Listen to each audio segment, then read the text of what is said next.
Welcome to Shameless Leadership. I'm your host, Sarah Dean. This show is for women leaders who are committed to advancing both their own leadership and the leadership of those around them. In each episode, I offer practical strategies and inspiring stories to help you become a more confident, compassionate, and curious leader. The truth is, you were born to lead. So let's start now, together.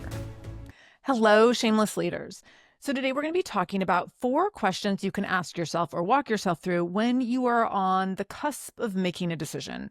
And so when you are in that moment where there's something lying ahead of you and you think, I think I want to do this, or maybe you think I don't want to do this, or maybe I should do this. We all have moments where we are faced with a decision or an option or an opportunity, and our minds can go a little haywire. We can get a little overwhelmed by weighing the pros and the cons and trying to think, if I make this decision, what does that mean X amount of months or years from now? What's the potential fallout? What are the potential benefits? Sometimes we only see one or the other. We only see potential benefits, or we only see the potential for things to go sideways. So I'm going to give you 4 questions that you can ask yourself to really think through if a decision is well aligned for you in this moment. And I'm going to use a couple different examples. I'm going to first use the example of myself when I decided to go back to grad school. And I'm using this example because when I made the decision to go back to school, one of the things that was really hard for me in that season of discernment was thinking through, is this something that's going to benefit me, or does it just kind of sound cool? Does it just kind of sound cool to get a master's? And I think we all have moments where something looks maybe a little glamorous, or there's something that seems novel or exciting, or maybe a little fancy or a little sexy about a decision, and thinking through, is this the right thing, or is this the right thing right now, can become really, really important and really critical. Sometimes we recognize yes, this is a right now kind of a thing, and this is the right thing. Sometimes we recognize this isn't right at all. I was thinking about doing it for the wrong reasons. Or sometimes we recognize this is the right thing for me at some point, but not in this moment. So I'm going to talk through how I navigated this when I was considering going back to school. And then I'm also going to give a professional workplace example after I walk through my example. So with all that, let's go ahead and dive into what these 4 questions are and how you can use these questions to support your decision making when you find yourself in that position of having to figure out if an opportunity is the right thing for you. So the first question to ask yourself is, what is the purpose of this decision? So if I decide to do this thing, what's the purpose of me saying yes? And what is the purpose behind the yes? What's the purpose of my why? So for me, when I was thinking about if I wanted to go back to grad school or not, the timing on paper didn't look like great timing. I have my own business. I have, at the time, my son, when I was making this decision, I think had just turned 11. I'm trying to think. Had he just turned 11? I think he had just turned 11. Maybe he was still 10. But in that ballpark, my husband had been laid off for a little while. So we certainly weren't in a position where I was like, oh, we just have all this extra money, I should spend it on grad school. Like, that was definitely not the situation. And so as I was thinking through whether or not this was the right timing, I had to really think about what's the purpose. And for me, as I started to think through, why would this be a good decision for me? Especially because this wasn't something I'd been thinking about for a long time. It's not like I'd been thinking at some point I'm going to do this and now it seems like the right time. It really kind of crept up on me quickly. And partly from hearing someone else's experience of going back to school, I started to think, I wonder if that could help me. And then I started to think about how it could help me with some specific goals. And then I was like, I think I should look into this. And then it really quickly became like a whole thing. So as I was thinking this through for me, what I was thinking in terms of my purpose and how this would provide a why for me and why this decision could create a great sense of purpose for me was because I knew that there were some knowledge gaps in the work that I wanted to be doing, and between the work I wanted to be doing and the knowledge that I had. So I had a lot of knowledge around how I wanted to be supporting leaders and supporting women specifically in the workplace. But I also hadn't been in a corporate work environment in a long time. And I also haven't been in a lot of really traditional corporate work environments. I've been in like fitness work environments, and I've been in hospital work environments, but I work with a lot of people who are in tech environments, which I've never worked in that. And being in Seattle and Seattle Tech and all the big tech companies are here, I knew that a lot of my opportunity to work with organizational people within organizations, do organizational trainings, and then do coaching in the organizational space, which I was already doing a decent amount of all that. But I knew that my trajectory for growth had the potential to be really well supported by gaining some new knowledge for me to fill in some gaps around organizational development and around leadership development in organizational spaces. And so I started looking into organizational leadership programs and noticing like, oh, these curriculum components really align well with the things that I don't have as a foundation. So I started to see my knowledge gaps for sure. And then I also found opportunities where I could build a really solid foundation to fill these gaps right now in terms of my current knowledge gaps. But I also thought, oh, this is something that could help me build a foundation that could serve me for the next 20 years. And that became really exciting to me because I don't know what I want to be doing 10 years from now. And 5 years from now, I'm like, okay, I can see where I might be. But like 10 years, I just know how much can change in the world so quickly. So for 10 years from now, I'm like, who knows where I want to be? But in looking at these programs, I did see there's enough in this kind of a master's program in organizational leadership that I think it could really benefit me for the next 20 years, which would be the final 20 years of my career. And so I thought, okay, this can help me in any of the directions that sound appealing to me right now, even if I don't know really, really specifically exactly what I'm going to do with it. So that helped me understand my purpose a little bit more, recognizing like, okay, I can build this foundation and that can continue to serve me for the rest of my career if I want to stay in doing some of this organizational work. Then I also knew that this would help me advance professional expertise and skills. And in the work that I do, having to get up in front of big rooms of people and knowing that there's a lot of people in the room who always know a lot more than me, for me, it felt important to be able to, and it continues to feel important for me to be able to advance my expertise and my skills in a way that I can meet people where they're at and support them where they're at and be able to support them by giving them what they need. And I felt like advancing my own professional expertise and skills would really help me in that area.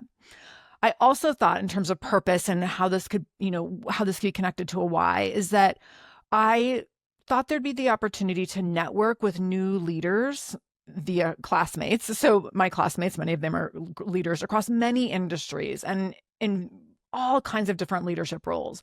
And this was really exciting to me. Being in the entrepreneurial space for so long and working with so many people in different entrepreneurial niches, which I've loved and made some of my dearest friends, I know the value in having this wide range of people that you know across industries and across areas of expertise, across different kinds of subject matter experts, across different kinds of professions and with different perspectives and layers of education. So I knew that this would be fun for me, but also give me a lot of insight into different kinds of industry, not just Seattle tech and not just the industries that I've been in, but lots of different kinds of industries. And it's absolutely done that, which has been really interesting.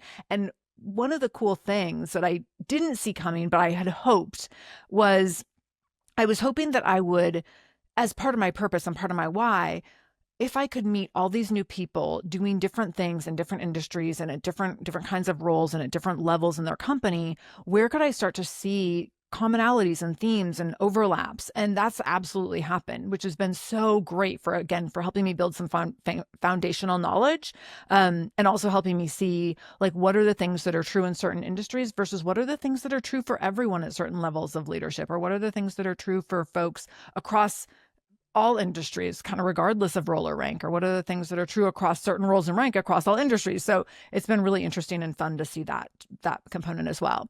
And then the last piece in terms of purpose was I had a sense that if I went after this master's degree, that I would be able to better position myself to go in-house with an organization if I wanted to do that down the road. Now, I've been my own boss and working in my own organization, my own companies that I built over the last 22 years. I'm not chomping at the bit to go get hired somewhere. That said, if the right opportunity came my way to go in-house and work inside of an organization, I would absolutely be intrigued by that opportunity. So I kind of geek out reading job descriptions on a fairly regular basis. It's interesting, and it's actually kind of a form of research in terms of being able to support my clients in a handful of different ways. But I'm not looking necessarily to go, update my resume and start interviewing anywhere. But if I did want to go in-house sometime in the next 20 years, the final 20 years of my career, I felt like this could really support me. And so that sense of purpose has felt really good and has felt like it's been fulfilled as I've learned and as I've grown. I definitely feel like I am much better positioned to go in-house if that opportunity were to come my way. And if the right organization were to come to me and say, hey, like, we see your skills in these areas and we would love to bring you in, or we'd love to interview you or look at possibilities for a role with you, I see myself as being really open to that and being excited and confident about it, because my confidence around my competence has shifted because of the experiences I've been able to have in grad school. So that purpose alignment has felt really, really, that was important for me to recognize from the beginning, but it's also felt like I've fulfilled it. Like the things that were connected to my purpose in making the decision that I made have absolutely been upheld as I've gone through this experience. So that was the first question. What is the purpose of this decision? What is my why if I decide to do this? What is my why? What do I need to get out of this? What's in it for me? What's the purpose in that brings meaning and life to this decision? The second question is, how does this decision add value to my life? How is this decision additive? So we often make decisions, not often, but in our lives, we can all think of decisions that we made. Maybe for some of us, it is often, hopefully not too often.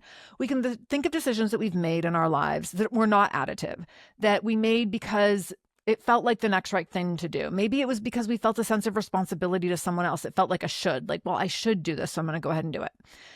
We all have made decisions at some time or another, probably out of alignment with purpose and meaning and our values, and then recognize like, oh, it's too much for right now, or it's not the right thing, or I wish I, took a right instead of a left. So thinking through, is this decision going to be additive? Is it going to add value to my life? And what will that value look like?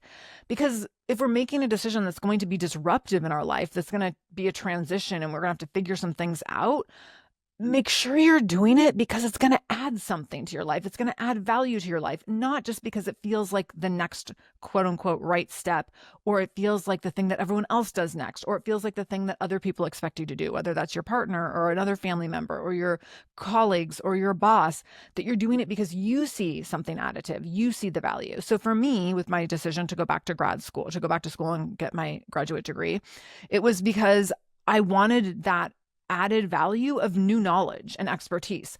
I also had a really deep sense that it would fill my soul. I love learning. Like, I was very excited to just go be a total nerd in grad school. And let me tell you, I have been a total nerd in grad school. So I love learning, and being back in an academic learning environment has very much filled my cup. So I knew it would be additive in that way. I also thought, okay, this could create some business opportunities. I'm going to be meeting new people. I'm going to be learning new things. I can apply them to my business. I felt like there's just lots of different layers in terms of different ways for me to leverage new business opportunities as a result of this. I also knew like this is going to open up new perspectives and add new relationships in my life, and that would be helpful and additive.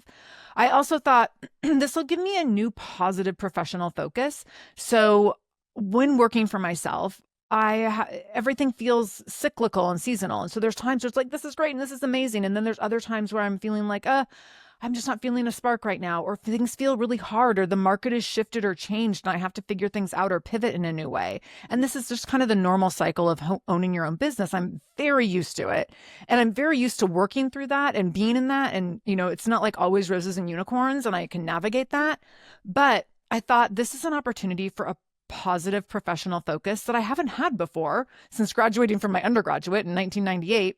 And that felt exciting. So that felt additive, like a new professional focus, something positive, something that's adding layers of knowledge. That felt really exciting. And then there were some other interesting things that had nothing to do with the value of getting a graduate degree. So one of the things was that I decided to go to Gonzaga, and being at Gonzaga over in Eastern Washington is where my mom lives. And it's a 5-hour drive for me, or like a 45-minute plane flight.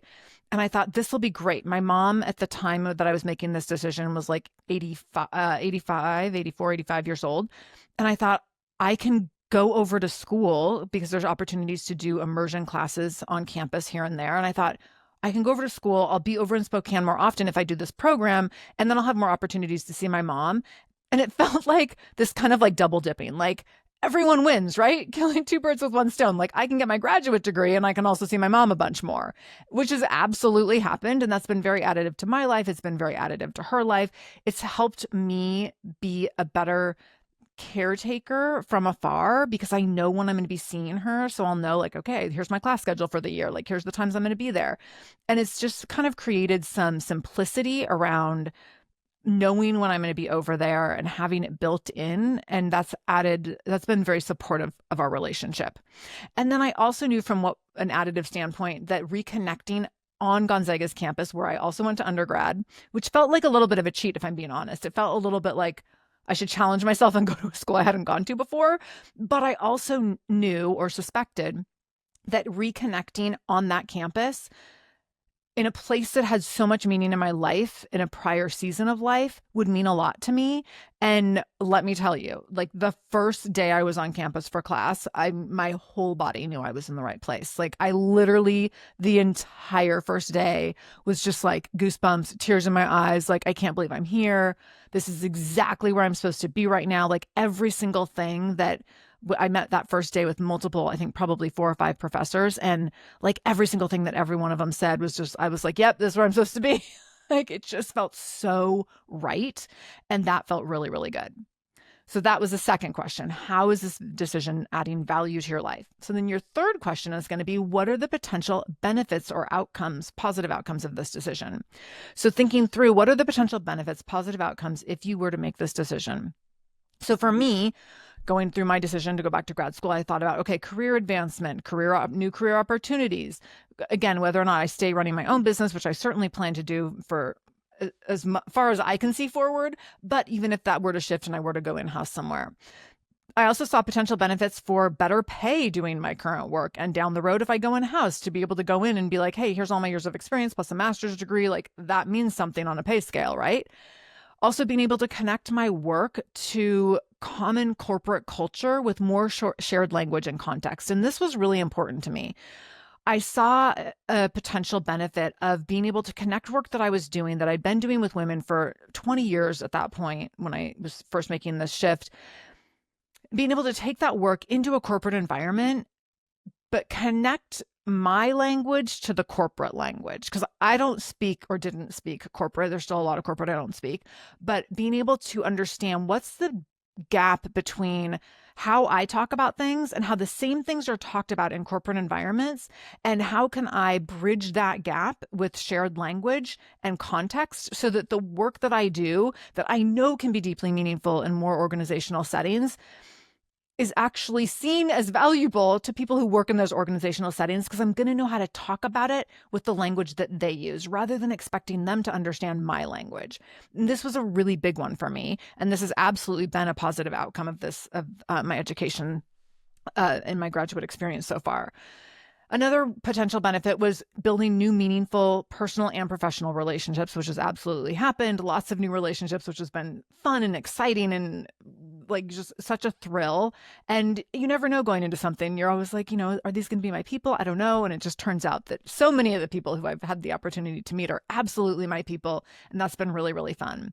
And then I also saw the added benefit or the potential benefit of modeling what being a learner looks like to my child. So when I started this program, it was right as knowing that I would be in school while Vinny is in middle school. So this year, the whole year I've been doing homework. He's 12 years old and he's doing homework, and he sees me up late at night reading and writing papers, and he sees this modeling of hard work and commitment to education. He's a hard worker and he's committed to his education, but like he's not always excited about it. And so there's been times where he's not wanted to do something or he needs to study for a test and he's frustrated. And I'm like, dude, I get it.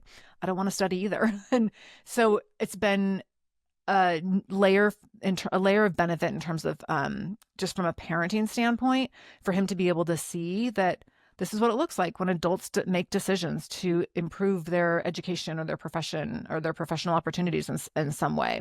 And sometimes it's hard, and sometimes it means juggling a bunch of things, which he's certainly seen me do it in the context of having to juggle a lot of things. So then the last question you're going to ask yourself is, what are the potential costs? So after you go through your potential benefits and potential positive outcomes, then you're looking at potential costs. So what are the potential costs? What are the potential negative outcomes of this decision?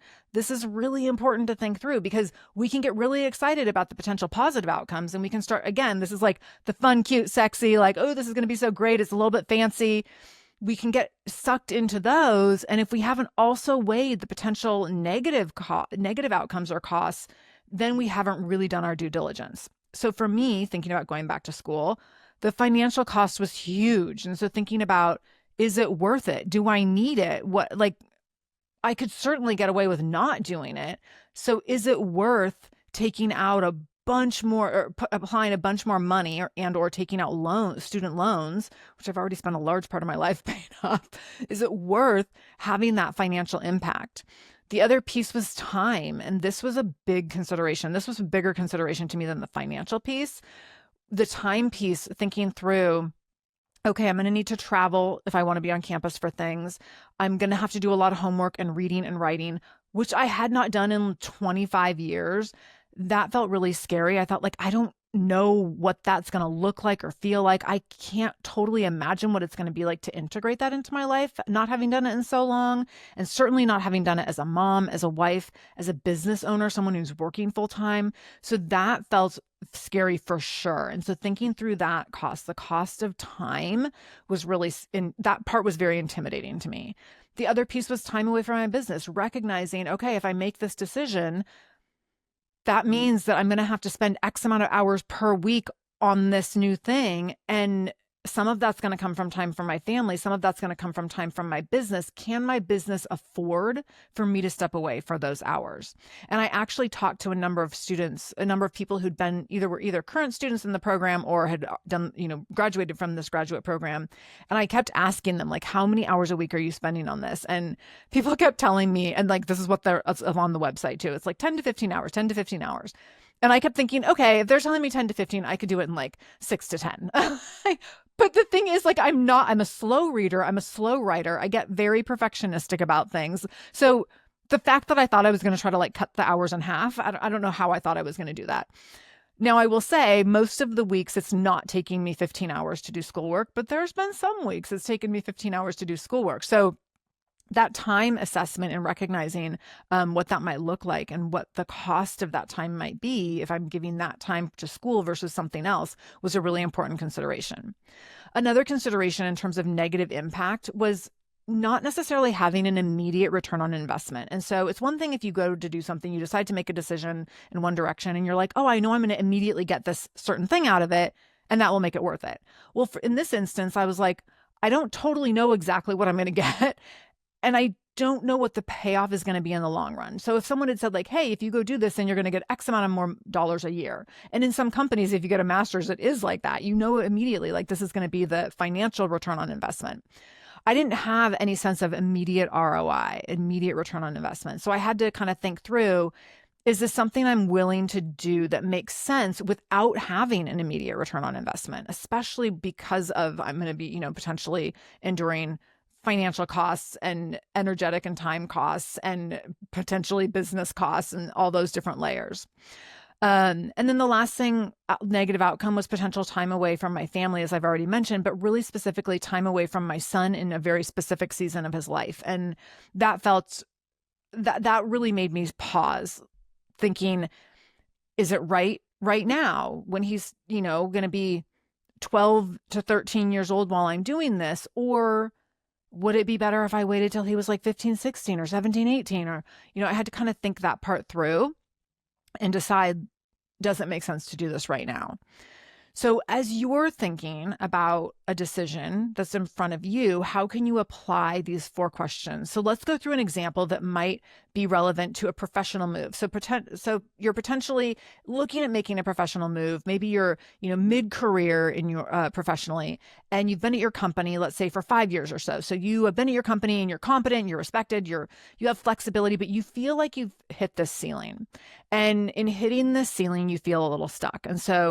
And clients come to me all the time in this scenario where they're like, okay, like everyone respects me and everyone thinks like I'm doing great, but there's not room for upward mobility. Or I keep being told I'm going to get be up for a promotion, but then like there's some sort of reorg and like the promotion never appears or the opportunity for that role never shows up. So if you're someone who's been thinking about making a move somewhere, let's go ahead and think through what would maybe guide that decision. So the first question to ask yourself would, what's the purpose of this decision? What's the purpose of considering another organization? So let's say you see a job opportunity and you are like, this is perfect fit. I have a few connections there. I think I would be a shoo-in. What would be the purpose of making that decision to go after that role? So the first things to consider as you're thinking about purpose would be, why are you considering making this move? Is it about growth? Is it about being valued and seen in a certain way? Is it about being utilized to better demonstrate your strengths and your gifts? Is it about learning more and being able to continue to advance professionally? Is it about being challenged? Oh my gosh, I talk with this a lot about with clients, is like sometimes feeling like you're no longer challenged in a work environment is really, really hard. So feeling like you want some growth and momentum and forward motion and advancement. So maybe the purpose isn't just about a new job, but maybe it's about a desire for growth or a desire for advancement, or maybe a desire to have more impact or to have a different impact. And so this is another thing that I oftentimes in like mid to later career have clients come to me and they're recognizing, I want to have a certain kind of impact before my professional days are done, and I'm not having it here. And so what does that mean in terms of where I want to go?